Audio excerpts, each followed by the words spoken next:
On July 1st, 2026, the President of the United States filed a document that made him one of the richest heads of state in American history. $2.24 billion in reported income. In 1 year, more than $1 billion of it came from crypto. And 3 weeks earlier, the bill that would decide how his own crypto businesses get regulated had quietly started to fall apart. Not because crypto's enemies won, because crypto's biggest champion couldn't let go of something. Welcome to BlockDocs, where we strip away the noise to expose the raw truth of crypto and global finance. Hit subscribe to track the money with us, and let's get straight to the story. For most of 2026, the Clarity Act looked unstoppable. The House passed it in July 2025, 294 to 134. The Senate Banking Committee advanced it in May 2026, 15 to 9. 2 Democrats crossed the aisle: Ruben Gallego, Angela Alsobrooks. For an industry that spent a decade fighting regulators in court, this felt like the finish line. SEC Commissioner Hester Pierce, a former Senate banking staffer who knows exactly how these bills move, said publicly she expected it to pass by summer. The White House set a target date, July 4th, 2026, Independence Day, a crypto law signed alongside fireworks. It felt less like legislation and more like a coronation. But 2 Democratic votes crossing the aisle in committee is not the same as 7 Democratic votes on the Senate floor. And the gap between those 2 numbers is where this story actually begins. Here's what almost nobody outside Washington noticed in May. When Gallego and Alsobrooks voted yes in committee, they attached a condition out loud, on the record. Their yes was not a yes for the floor. It was a yes for now, conditional on the bill still being fixed. Because sitting inside the Clarity Act's markup was a provision nobody wanted to say out loud in plain English. A rule barring the president, the vice president, and members of Congress from issuing or promoting their own digital assets while in office. It failed. 13 to 7. Party lines. So the real deal was never in the committee room. It was pushed to a closed-door negotiation that would happen after, between senators and the White House's own crypto council. That negotiation had a name on the calendar, and on June 9th, it collapsed. 4 senators sat down that day. Across the table, Patrick Witt, the White House's own crypto advisor. They had a workable idea on paper. State attorneys general could sue the Department of Justice if it failed to enforce ethics rules tied to crypto conflicts of interest. It wasn't radical. It was a check on enforcement, not a ban on anything. Witt and the Republicans withdrew it. In the room, they offered a substitute instead: enforcement power limited to the Attorney General alone. The same Attorney General who serves at the President's pleasure. Democrats called it circular. You can't ask the President's own appointee to police the President's own conflicts and call that an ethics provision. Within days, journalists covering the bill confirmed what the math already showed. The July 4th signing was no longer possible. Not politically, not procedurally. The bill still needed 60 votes, a reconciled Senate text, a House-Senate merge, and a presidential signature. And there weren't enough working days left before recess to do all 4. The industry's biggest legislative win of the decade had just missed its own deadline. Because of a meeting about who gets to hold the president accountable for his own crypto money. 3 weeks after that meeting collapsed, on July 1st, the annual disclosure landed. 927 pages, nearly 700 pages longer than the year before. Buried inside it, more than $500 million from World Liberty Financial, the crypto venture launched by his sons in 2024. Another $635 million from royalties tied to his meme coin, Combined crypto income for the year, roughly $1.2 billion. Total reported income across everything: real estate, crypto, licensing, $2.24 billion.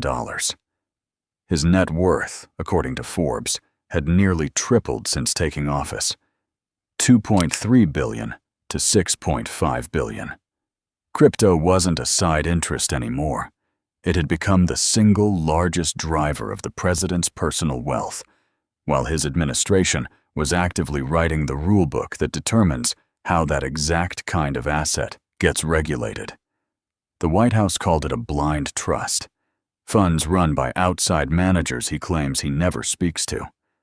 But the ethics provision that would have made that arrangement legally binding, the one Democrats needed to vote yes, was the same one withdrawn from the table 3 weeks earlier. Here is the number that turns this from an ethics story into an investor story. Reuters didn't just total up what the Trump family made, totaled up what the people on the other side of those trades lost. Roughly $2.25 billion, almost a mirror image of the family's gains. That's not a coincidence of two big round numbers. In a token whose price the president can move with a single social media post, someone's exit is always someone else's entry. One case makes this concrete. A Chinese-born crypto billionaire, Justin's son, put $75 million into World Liberty's governance tokens and another $200 million into the meme coins. At the time, Sun was under a federal lawsuit from the SEC. That case was paused, then settled for a $10 million fine. While the ethics fight was breaking the bill in Washington, a second fight was breaking it somewhere else, and this one had already put a real person behind bars. Section 604 of the Clarity Act promises something specific. If you write open-source blockchain code and never touch anyone's funds, the government can't treat you as a money transmitter. Senator Cynthia Lummis built her case for it around one name: Roman Storm. Storm co-built Tornado Cash, an open-source privacy tool. In August 2025, a jury convicted him of conspiracy to run an unlicensed money-transmitting business. Up to 5 years, the jury deadlocked on the more serious charges: money laundering, sanctions violations. Just the money transmitter count, just for writing code. Lummis says Section 604 fixes exactly this, and on paper, it does. It exempts non-controlling developers from money transmitter classification. But read subsection. It explicitly preserves the criminal statute that convicted Storm in the first place. 4 law enforcement organizations, representing more than 70,000 prosecutors and officers, wrote to the White House in June, warning the same section creates gaps that could shield money launderers, sanctions evaders, and traffickers behind the same non-controlling label that's supposed to protect ordinary coders. So the bill built to protect the next Roman Storm may not have actually changed the law that convicted this one. Put all of it side by side, and the shape of this story changes. This was never really banks versus crypto.